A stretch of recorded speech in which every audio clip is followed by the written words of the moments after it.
Dem baş guhdarên hêja ji bernameya dergeha wêjeyê dem baş.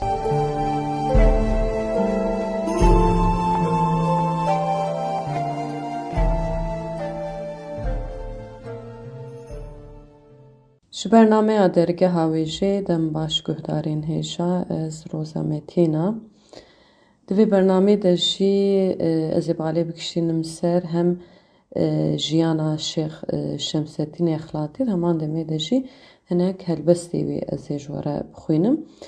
Di heman demê de jî ez ê balê bikişînim ser naveroka destana Zembîlfiroş. Destana Zembîlfiroş em bêjin li ku derê qewimî naveroka wê bi çi rengî ye. Ez ê were parve bikim. Di destpêkê de ez dixwazim balê bikişînim ser helbestên Şêx Şemseddîn Exlatî. Berî helbestê wî jiyana wî. Şêx Şemseddîn Exlatî 1588 de li Xelatê şitayîk bûye û tê gotin di 1674 de jî li Duhokê jiyana xwe ji dest dide diçe ser dilovaniya xwe. Yani ew hem wêjekarekî Kurda ye, yani hem helbestkar e hem jî wêjekar e û em bêje xizmetek ji ziman wêjeya Kurdî girî yani. Tê gotin di dawiya sed sala şanzemîn û heta sed sala hevdemîn jiyaye. û di wêjeya Kurdî de jî yekem helbestkarê terîqata xelwetiyê ye tê gotin. û Şêx Şemseddîn Exlatî hinek em bêjin helbestên ku nivîsandiye dixwazim bi we re parve bike, belkî tedî hinekî dirêj jî bile ez ê hewil bidim ku bawayekî tedî kurtasî ew bikim, yani bi we re parve bikim. Dibêje dîsan ti xeman mayim evro pejmirê xwînê, gev mişka te enbarê ew tewlê tikadînê. Gul di pîyê ev mişke yê pirsîye lêv hişke. Vêm rabûye hevpişke zistanê û havînê. Pêm bestine cotbille hasil dikirim xille. Ku mişk tikite zille paqij dike çoxînê. Kadîn heke pir kaye ew tewlê li ser raye. Her muntezirim maye talêm bikiti birînê. Mişkê ku bûye dijmin hinban kiriye kûkûn. Ne hişkenim û erzin rêjbiriye poxînê. Terkê min ê her cayî mişkê ku ji min zayî. Rê nabite vî mayî lewra dikirin şînê. Ev xelwetî aza bû dîsan ji xeman rabû. Şukrane ku dil şabû ez berketê Yasînê. Türk û zengim şox û şengim bülbülî. Pir bi rengim mest û dengim bülbülî. Ez xumarim baqerarim roj û şev. Dûr ji yarim lewtizarim bülbülî.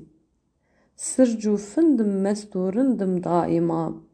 Derdê mendim dil tibendim bülbülî. Dil xerîb est endelîb est dostê gul. Yar hebîb est ew tebîb est bülbülî. Ez cinûnim xerkê xûnim mal xerab. Merdê kûnim lewzebûnim bülbülî. Ez helakim derdenakim xeste dil. Nez ji xakim ruhê pakim bülbülî. Ev ne dûr est xweş bi xûr est bûyê yar. Cümle nûr est xweş huzûr est bülbülî. Ev ne laf est şehdê saf est badexel. Emrê eyîn û şîn û qaf est bülbülî. اف قال است اف حال است بیش و پر وجد و شوق است حال و ذوق است بلبلی با نقاب است آفتاب است حسن دوست دل خراب است جر کباب است بلبلی مدل دادست مستزاد است فضل یار هر زیاد است خوش مراد است بلبلی عز و ناز است جمله راز است سر به سر هم نیاز است ذوق و ساز است بلبلی خلوتیم و صحبتیم و دوستی دار شربتیم و عشرتیم و بلبلی عزلت دکرم دایم دیسانی وکو کنگر هر وی که هبت کاولک از لیت خونم قو قو گه وکو حدحز از منظور سلیمانم گه لروی سحرا بفیغان دبیجم پو پو دیتم کل سرداره با زبان فسح کابل تگری کتبن غافل اف خلق حمو کو از که مست مای عشقم تناناها یاهو مصر و بغداد و دمشقم تناناها یاهو تشنه ای آب وصالم جغم عشق تنالم عاشق هی جلالم تناناها یاهو گلکی جرگ کبابم بیغد و مست و خرابم ساقی خمر و شرابم تنانه یاهو عاشق و دنگم و کاسم ملک و جنم و ناسم خیری وی کستی نناسم تنناها یاهو والله و کاسم و دنگم مستم و شوغم و شنگم سر بسر پیت و پرنگم تنناها یاهو از بجاه و مقامم خادم و شاه و غلامم مشرق و نور و ظلامم تناناها یاهو مظهر ذات و صفاحم مدین عین حیاتم کشتی نوح و نجاتم تنانا یاهو بله گودارن هجاهین گلکی دو دریجم خواست از هنکی بوره پارو بکم و ده همان دمه دجی yani بالی بکشینم سر شیخ شمس الدین اخلاطی و هلبستین وی بهاج دخوازم هنکی بالی بکشینم سر دستانا زنبیل فروش yani شوه دستانه که evini و براستی جگله که دستان yani وی راستیا جواکا کرد در دخو هوله بیشن ده اصل خوده وی سردمی رادخین هوله شخو زنبیل فروش دستانه که کردیه و تی گوتن ملا حسین باتهی نویساندیه وی دمی درویشک هبویه و او درویشی تی گوتن زنبیلان دفروشه لیبلیل کدری دفروشه لفرقینه yani فرقینه جی نافچه آمدهیه دی گوتن هفجینا میروی باجاری زنبیل فروش دبینه و دلیوی دکوه زنبیل فروش yani دور اسه خود تایبتمندی اگوی چیروکیج او yani بیجن جنک دلیوی دکوه کسکی بیجن تنه بیجن کار خود کو همان دمی غزان و هنکی او حکمه و جنید ورده درد که و ارته وشخه yani ev destanım dikarim bêjin hinekî dawiya wê sab xemgînî diqede zembil firoş tê gotin tedê xwe dikelhê de dike xwarê lê elbet li gor hinek em bêjin versiyonên vê destanê bi hawekî dinê jî dibe yani ew em bêjin mirna bi hawekî dinê dibe mesela hinek versiyonan de dibe tê gotin dibe gevok yani dibe wek hawê te dî duaya wê jaliyê Xwedê ve tê pejirandin tê qebûl kirin û dibe gevok Şuxa ser vê destanê stran jî hatî derket, yani derketî stran jî hatî çêkirin. Stranek zembîlfiroş ji devê xerapertê xaço jî tê gotin.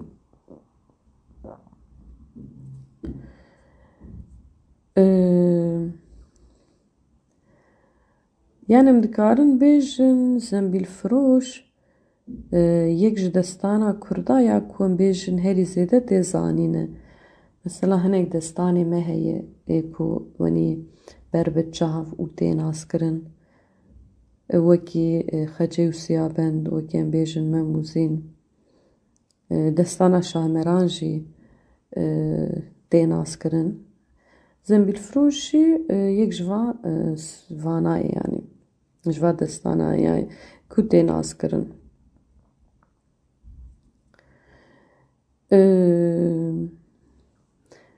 Em dikarin bêjin yani gelek gotinê xweş jî di nava vê destanê de heye.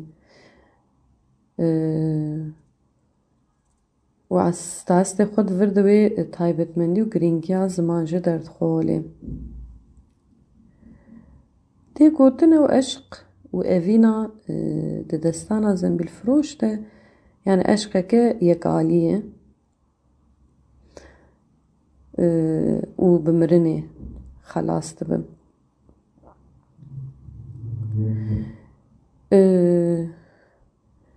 Farqînê wê demê paytexta Merwaniya bû. Yani bi awayekî em bêjin berfire, bi awayekî em bêjin zêdetir tê gotin ji xwe ev destan li Farqînê qewmî û Farqîn jî ji xwe wê demê paytexta Merwaniya bû.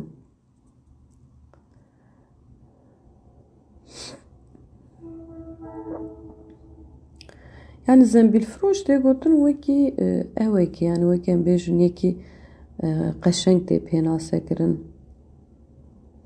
Yani dibêjin di wê demê de lawê qiralekî bûye û xortekî gelekî bedew bûye yani qeşeng bûye.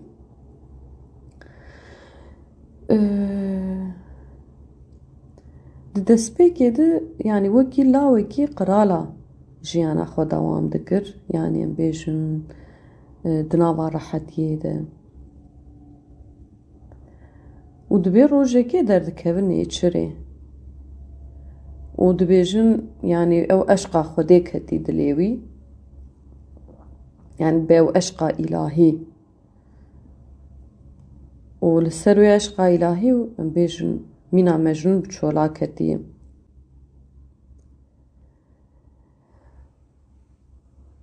Dibêje wexta çûyî nêçirê yani ew perçeyekî em bêjin îskelet ji gorê derketiye. Yani em bêjin mezelek dîtiye. Ew perçeyên îskeletê ku ji mezel derketî jî dîtî û dibêjin li wir di eslê xwe de bi wê rastiya mirinê jî rûbirû hatiye. Yani îdî gotiye tu hukmê dewlemendiyê ya li hemberî mirinê tune ye. Yani gotiye rojekê ez ê jî veguherim. Yani ez ê jî bivim hestiyek guherim yani. Loma jî gotiye ez ê dev ji nîmetê dinyayê berdim û ez ê xwe wek negotî xwe bispêrim Xwedê Teala û di rêya Xwedê de ez ê bimeşim û di vê rêyê de jî ji xwe son dixwarîm. Li ser vê yekê dev ji wê em bêjin rehetiya qesrê berdayê û bihevjîna xwe re jî derketî serê. Ew zembîla çê dike yani em dibêjin sellik yani herêma me yani wekî bêjin li Dêrikê sellik tê gotin. Nizanim ne bihîstî zembîl hatî gotin. Dibêje vana em bêjin bi her du jî digerin yani zembîla çê dikin û difiroşin. Bi vî rengî jî wê debara xwe jiyanê dikin. û navê wî ji ser vê yekê bûye zembîlfiroş.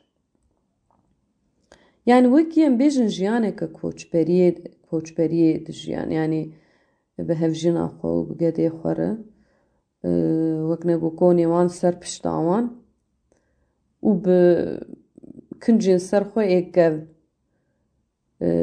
ئەم بێژن باژار دگەڕیا گوند بگوند دگەڕیا و وەکی دۆستێکی خودێ تەعالا دەهات پێناسەکرد وەختاوەنی دگەڕێ ئیدی تێ ڕیاوی بە فارقینێ دکەڤم دبێژە بەگێ فارقینێ هەڤژیناوی خاتوون خان بالا خاتوون خانێ یان زەمبیل فرۆش بالاوێ دکشینە دەدیمە دەستێ یان مە دەستپێکە دەستانێش خۆ گوت بوو زەمبیل فرۆش بێژەنیەکی بەدەو بوویە و خاتونێ دبێژە ینی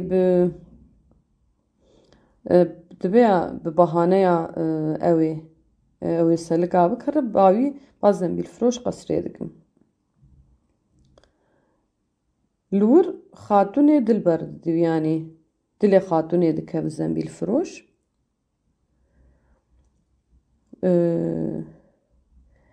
yani eslê xwe de xatûnê ji zewicî zembîl firoş ji zewicî lêbelê tê gotin xatûnê yanî nikare li wê eşqa dilê xwe guhdar bike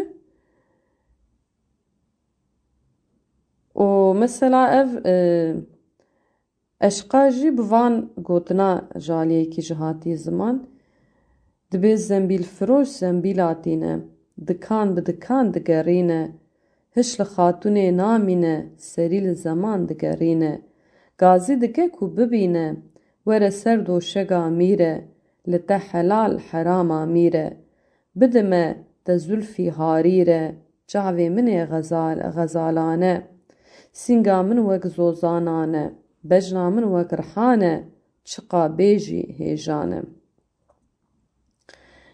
lêbelê ji ber ku zembîl firoş dev ji em bêjin wê rihetî û nîmetên dinyayê berdaye û îdî xwe wekî derwêşekî pênase dike loma jî guh nadi xatûnê tobe jî kiriye yani tenê gotiye ez ê bivim qûlekî Xwedê Teala û ez ê heram nexwim ve nexwim ji ber wî hawî yani em bêjin ew dewlemendiya li dû xwe hiştî û derketî ser rêya heman demê di zembîl firoş ji hevjîna xwe jî hez dikir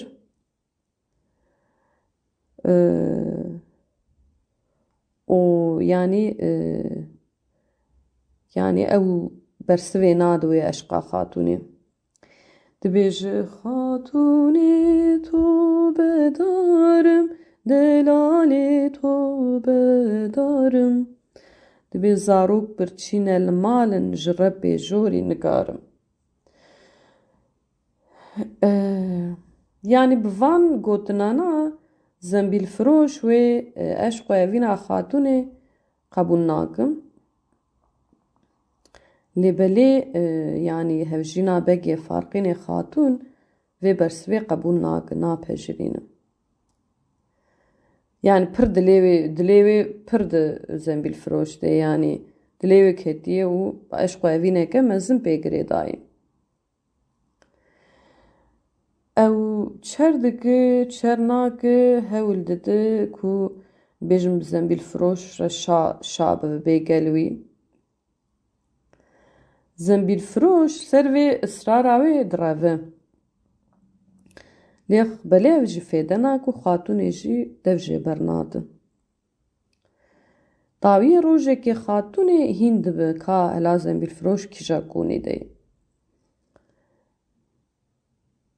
ji bo ku rojekê di çadirê dibimîne di kon dibimîne dihere ji hevjîna zembîl firoş lava dike li ber digere dibêje ez şevkê li gel wê bimînim dibêje eger tu qebûl bike ez ê hemû malê xwe bi te dim dibê tenê ji bo ez şevekê bi zembîl firoş re bimînim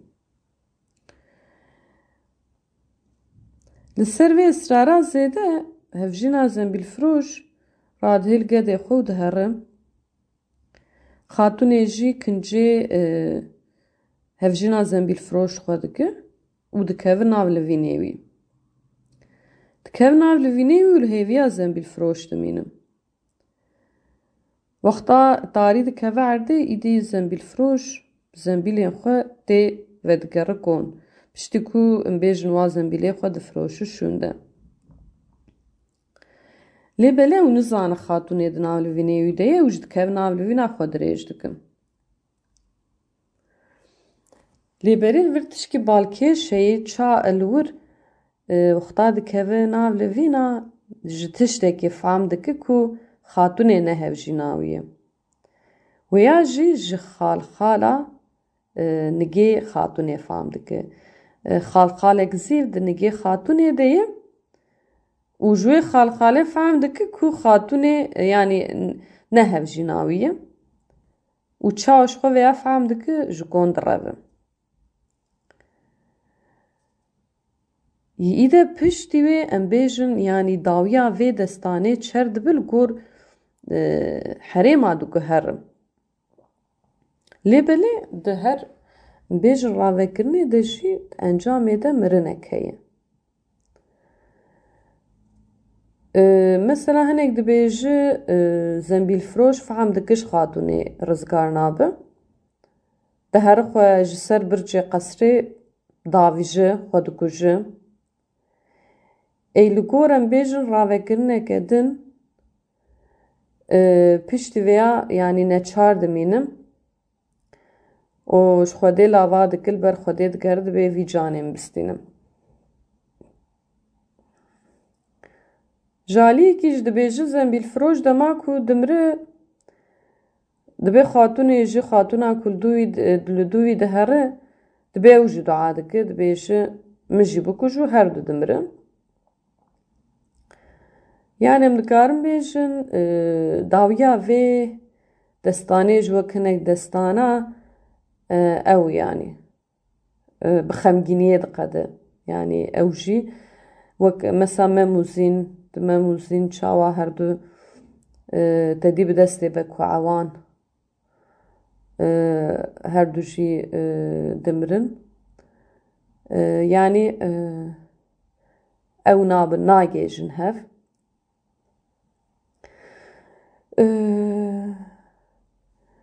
û tê gotin yani ev destan jî baweyekî xemgînî diqede yani bi mirinê diqede.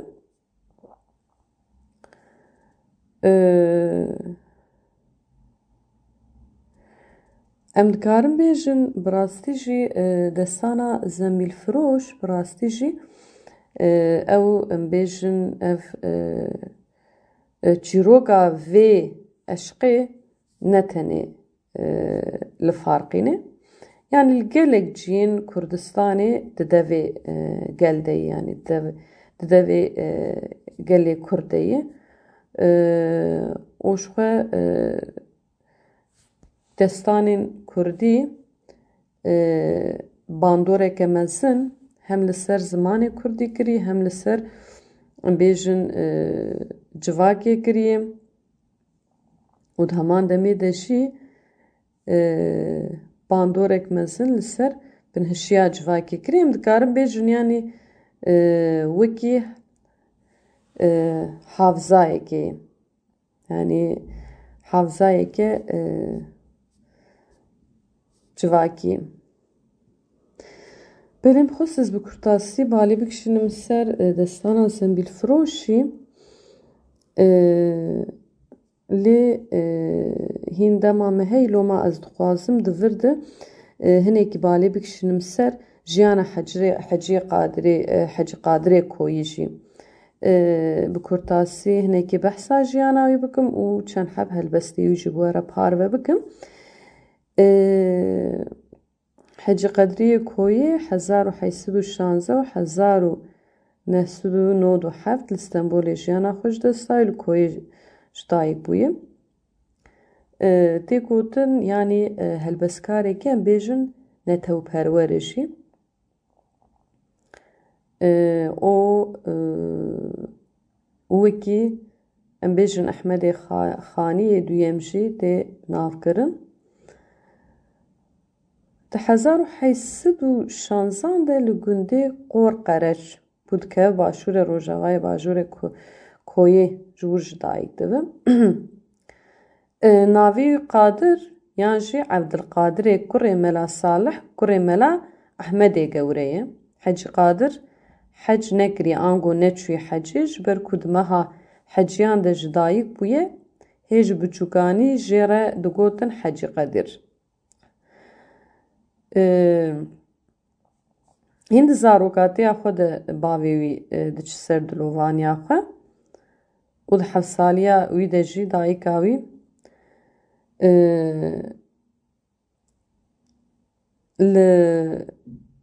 li ber li gel Mela Ehmedê ku kurxalê wî ye li wir wî didi perwerdekirin. Lêbelê 2 sal şûn de dayîka wî vê carê diçe ser dilovaniya xwe û kurxalê wî mezin dike. Ew li bajarên cur bi cur ser de savlaxşîn û xwendina xwe didomîn û di 1862 de jî îcazeya xwe ya 12 îlmê werdigere û vedigere bajarê Koyê dîsa.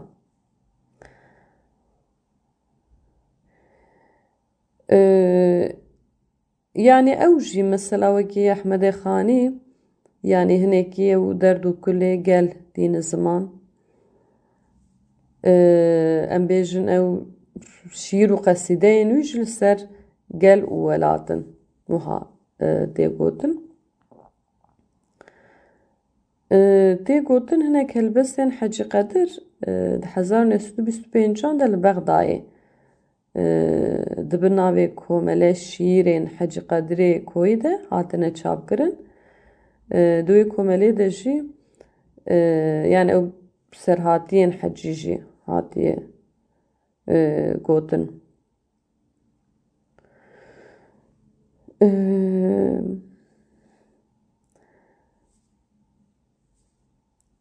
Hecî di sala 1879 xwe li Stenbolê jiyana xwe ji dest dide.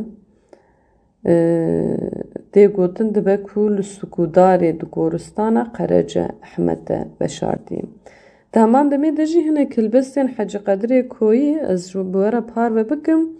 Li meydanî biharê şarekê ko qubeyî Kişmîrî da ber şeq we ku got Kurdî axir bilê çi ye eybî her kelamê heqe niye eybî ya legel Farisî çi ye ferqê heye boçî ew rast boçî em kemî ye leber bêîtihadî bûne miskên li axir da wekî zanî û mehel dîn li mabeynî Kilawsûr û Kilawreş perêşan û diyarin mislî gay beş leber em natebayî û kuncoyî lelay Romî zelîlîn merdî Koyî Hecî Qadirê Koyî.